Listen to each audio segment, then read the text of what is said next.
แม่นมันดำมือเฮาบ่ได้ปะตลอดเด้ได้อยู่ดอกเลยเอาเลยเอา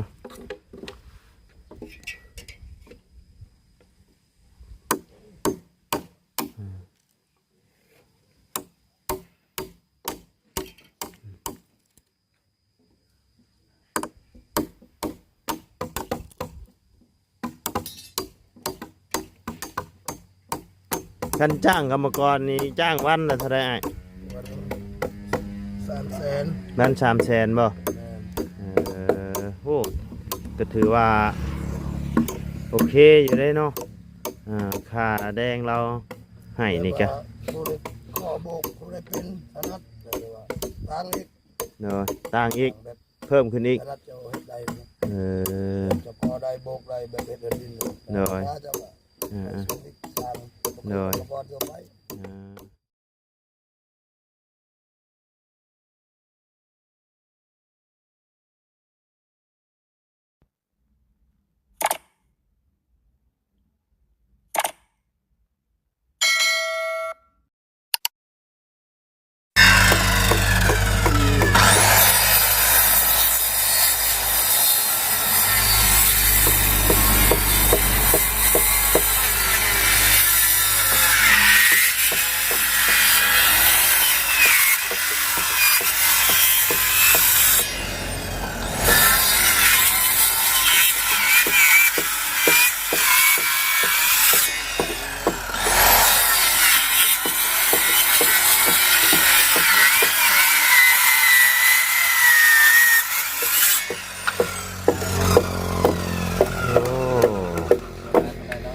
มาเลยเนาะช่างใหญ่เฮาวันนี้เนาะ3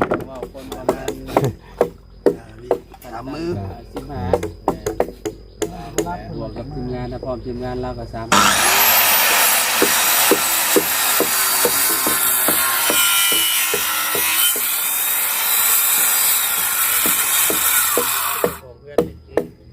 คือเจ้าของเฮือน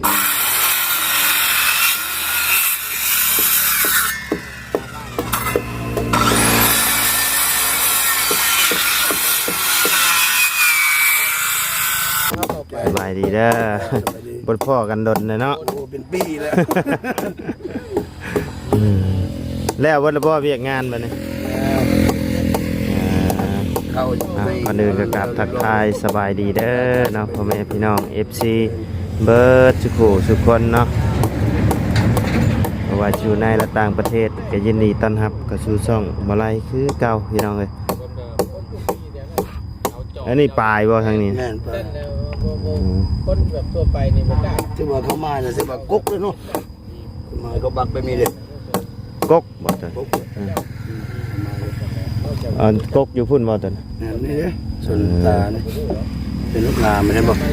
พอเบิ่งตามันก็ฮู้บ่มาก็ฮู้ว่าใหม่มันชนเด้ชนเป็นเพิ่นเป็นช่างเพิ่นฮู้ได้พี่น้องกันเฮานี่แล้วเฮานี่มันสิชนไปข้างในก็ชนละบ่เรื่องก็ต่างเพราะว่าติดต่อไปอยู่โทรหาผู้ดีถือบ่ไล่ว่าบ่นั่นแล้วมันไปอยู่หมู่นั่นแล้วคือมีไปแล้วเตรียมบ่ปล่อยจันถุงยังชีพแต่ว่านี่2รุ่นอยู่ดาวสิเอาเข้าไปให้เพิ่นกันบ่ว่าเฮ็ดอยู่ทางใดเดี๋ยวนี้ตั้งแต่บ่ได้เฮ็ดนำกันเนี่ยชาวบ้านมีคือว่ามีตลอดเนาะงานเนาะย่านคือกันเป็นยอดเป็นวงเป็นงานนั่นแหละโดยมวน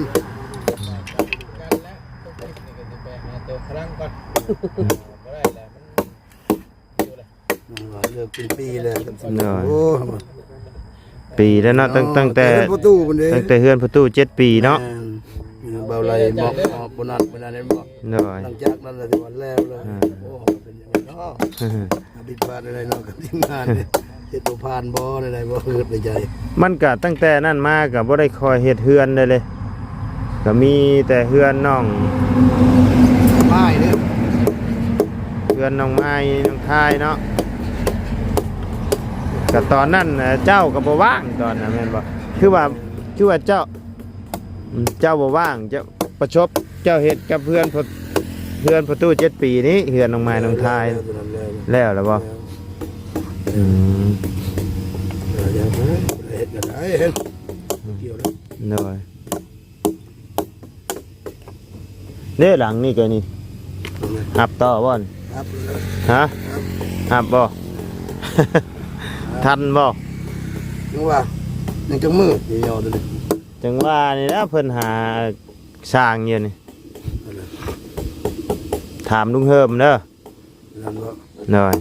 เพิ่นหาสร้างอยู่ ก็บอกลุงเฮิมมาเลยเด้อ สาวแต่ว่าเป็นชาวปูนนะ ปูน เป็นงาน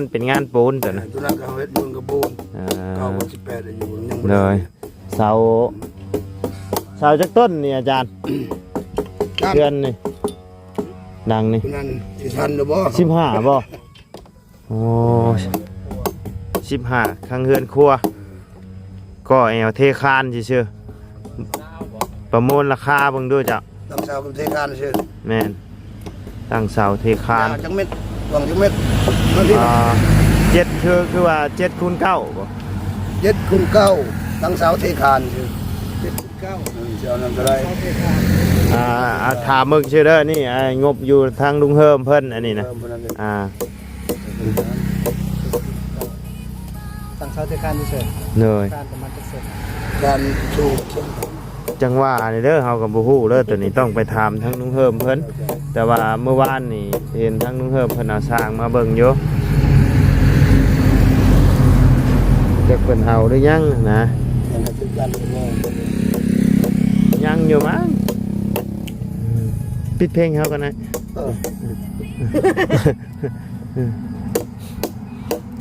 สิทันอยู่บ่หลังนี่นะเจ้ามี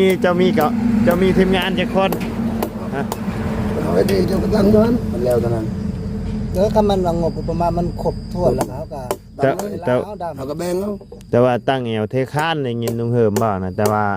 งบน่ะมีแต่ตั้งแอวเทคานซื่อ ได้ทั้งหมด ๆอือ เดี๋ยวก็ทำมีงบเลยแต่ใครค่านั้นเดี๋ยวเขาจ้างค่านั้นเลยนะ แม่นเฮามีเท่าไหร่เฮาจ้างชำนั้นก่อนนั่นนะประมาณเท่าไรตีแบบคร่าวๆเบิ่งเนาะ ก็ประมาณ20ปลายนี่แหละ25 25อ๋อ โหดอยู่ได้เนาะอยู่บ้านเฮาเพิ่นเอาต้นละพันน่ะ อะไรเป็นต้น แม่นเพิ่นไล่เป็นต้นน่ะก็อย่าเทคาน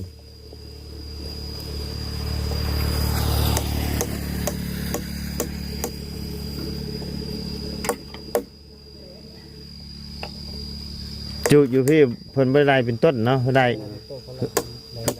รวมเลย ไล่รวมไล่เป็นเม็ดบ่ ต้องมาเกาะมากองให้อยู่หันเม็ดอาหารกันกินมัน อ่า แต่ว่าปัญญา เหนื่อย ลมกันนั่นแหละ เหนื่อยลมกันเบิ่งเนาะ เดี๋ยวหลังไปเลยแบบว่า40 บาทว้าร้อนแล้วเอาบนบา โยเนาะเสาเก้าต้นแต่เก้าเคยเอา10 ปลายล้านมาเจอตัวนี้ เพื่อนน้องปุนา15บ่ สาว ซาวบ่ สาว ซาวเนาะ เดือนน้องน้ำสาวปลาย เพื่อนน้องน้ำซาวคือว่าสหาหรือสสอง สาว สหาบ่ เดือนประตู7 ปีกับสาว สหาบ่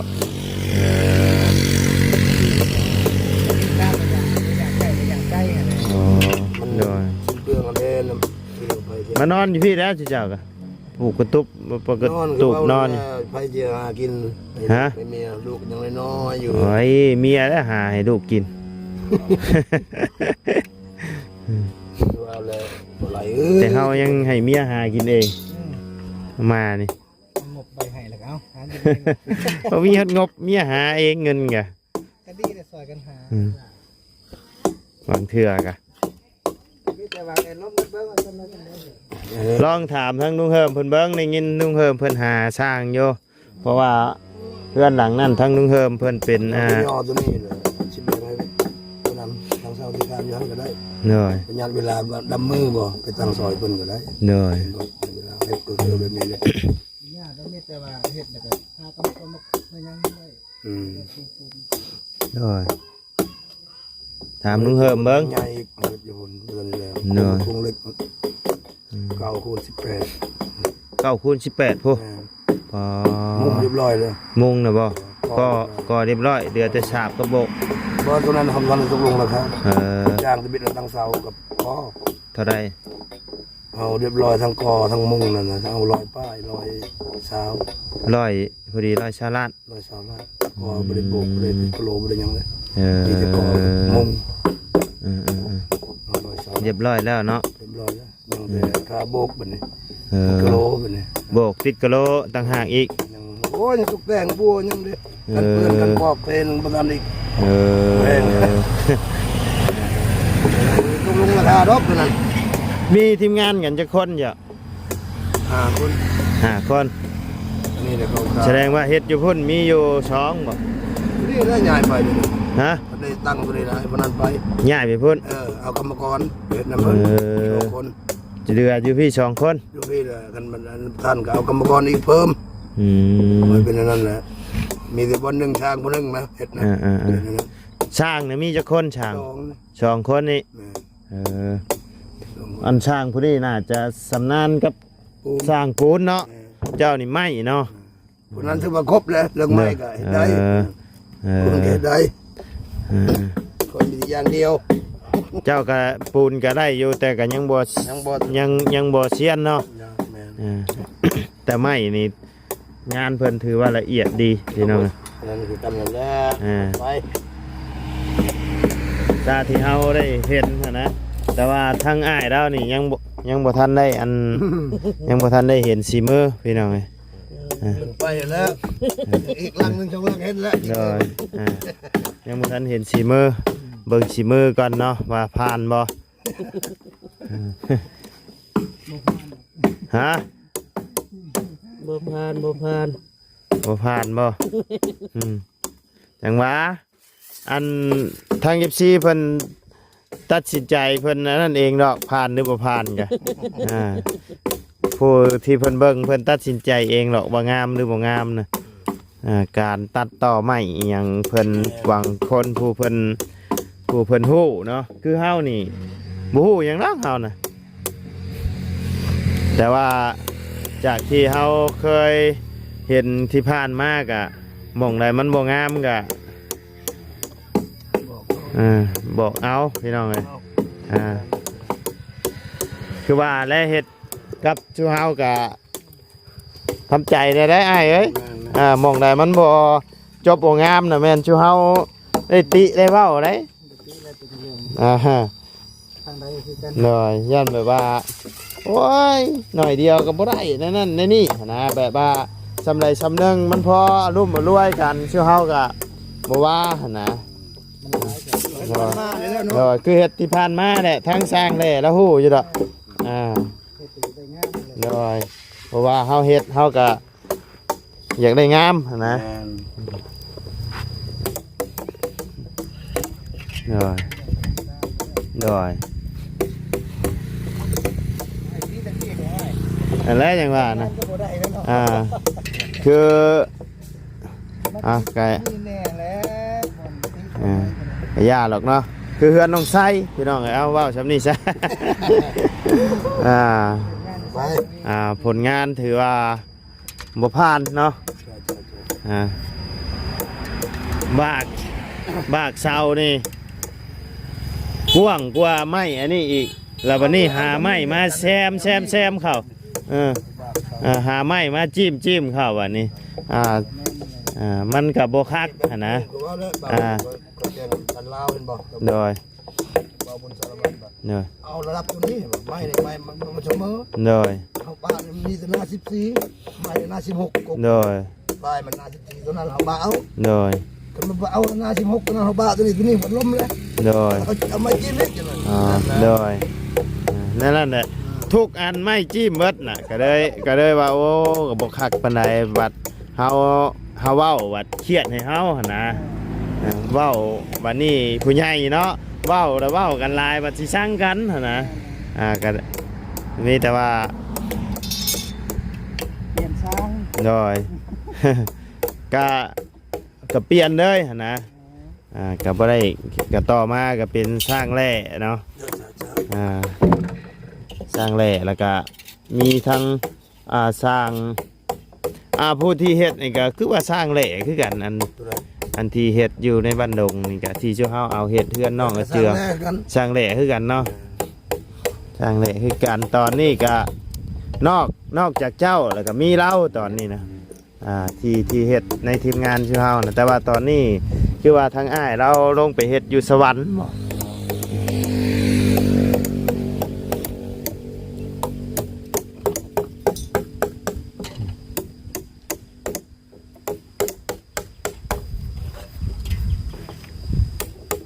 แล้วว่ามื้อนี้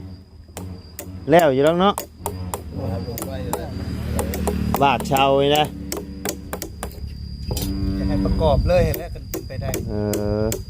แล้วก็เคิงเนาะมื้อนี้วันที่เท่าไหร่26มื้อนี้เนาะ27มีแต่เวลาฮอดมื้ออื่นนึงเด้นี่จะเจ็บมียางบ่ได้ก็คันมาได้ เด้อ น็อตนี้ เด้อ ใส่น็อตแล้วก็กิ้งจับระดับมันไว้ เด้อจับระลับเนาะ ขึงไว้พี่น้อง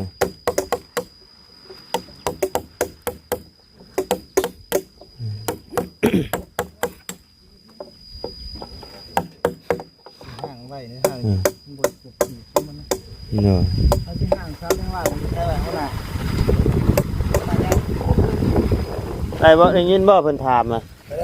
ห่างซ้ำจะห่างมันได้ทั้งหมดกี่ชั่วโมงขับจะบอกเวลาจับลากได้จับลากก่อนขับจะบอกเวลาผมไม่ซื้อ ใหญ่สิได้ใหญ่ไหมบ่ ง่ายมากเลยบนนี้เลยจะตันกับบนนี้เราจะเก่งมันบ่ หรือว่าพุ่นบ่เอาไปพุ่นบ่ แล้วมาที่เข้าไปนาเห็นมาให้ทำเสาไฟด้วยเวลาให้ประกอบเสาอยู่แล้วนั่นแหละกำลังจะประกอบไปเลยมือมันทำงาน ประกอบอยู่นี่แล้วบ่ นี่จะมีบนเดินเล่นบ่กองเสาแน่จะบนขุดขุด พุ่นละมีแต่เอาขึ้นไปเลิ่นเฮือนแล้วพุ่นละผู้ เป็นยังบ่ให้เขาบ่ให้ บ่ให้ดอกก็ญาติพี่น้องน้องกันอยู่บ่เป็นหยังดอกเฮาก็จงทางให้เพิ่นเขาออกนั่นแหละได้อยู่ดอก ดามมือซื้อว่าเป็นยัง แม่นมันดามมือเฮาบ่ได้ปะตลอดเด้ได้อยู่ดอก เอาเด้อขออนุญาต เลยเอาเลยเนาะ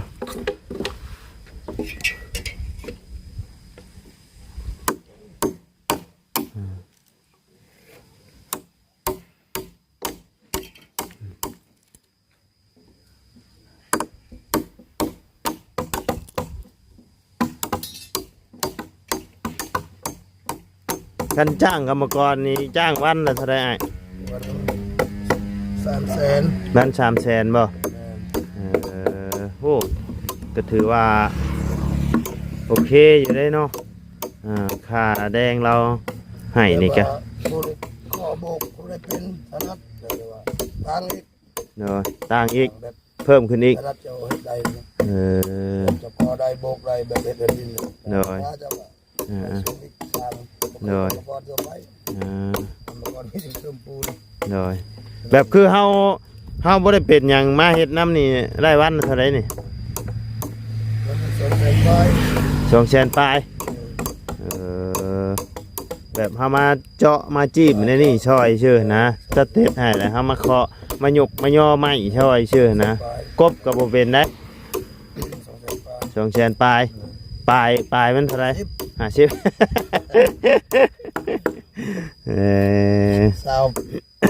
กับปลายเนาะ โดยโอ้ต้องถามกันได้ปลายเนาะบัดจ่ายมาเพราะว่าปลายมัน5,000กีบนะ นี่แล้วเนาะ โดย อยากว่าปลาย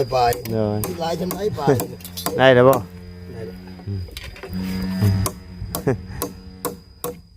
มื้อนี้น้องๆเพิ่นไปเซ็งพี่น้องเอ้ยไปเซ็งอยู่บ้านดงเนาะไปสอบไปเซ็งไม้นี่เป็นไม้เนื้อแข็งอยู่บ่ไอ้แข็งอยู่เนาะ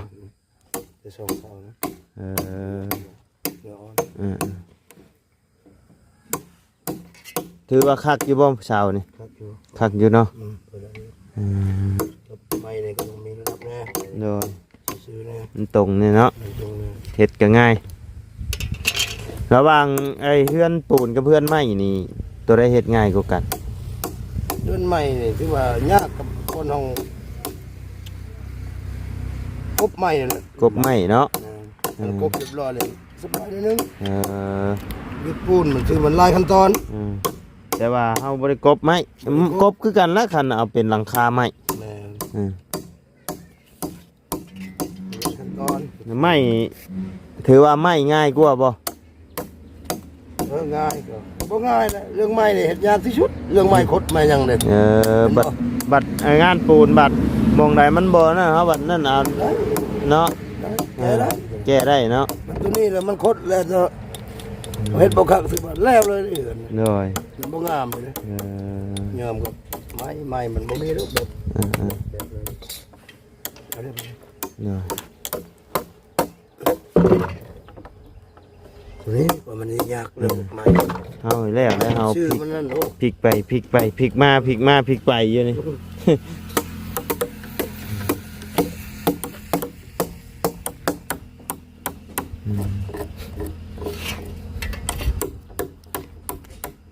นำแล้วแล้วบ่เข้าให้ยัน แล้ว แล้วเลยเนาะ แล้ว ถือว่ามาอันชูงานเต็มที่บัดนี้เนาะอ่า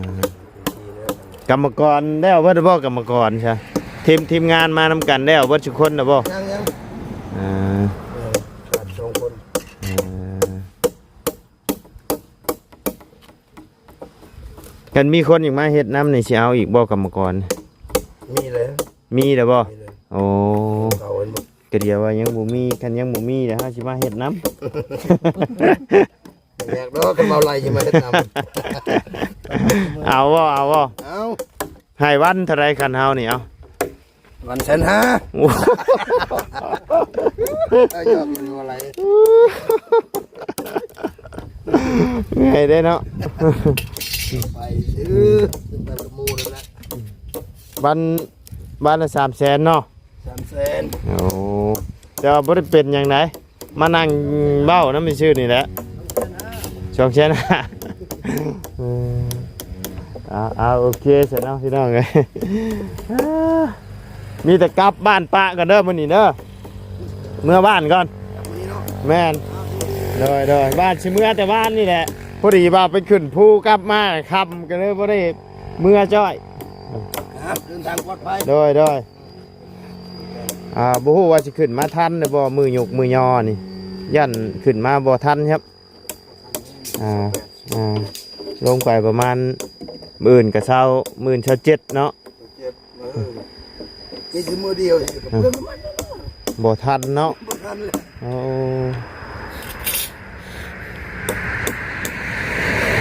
เดี๋ยวจังบ้ากันอีกเทื่อนึงซะเนาะพี่น้องเอ้ยเมื่อนอนขึ้นเบิ่งก่อน ป้าสบายดีเด้ออ้ายเด้อโดยป้าสบายดีเด้อเนาะโดยป้าพี่น้องเอ้ยพบเจอกันคลิปหน้าเนาะสบายดีเด้อพี่น้องเด้อ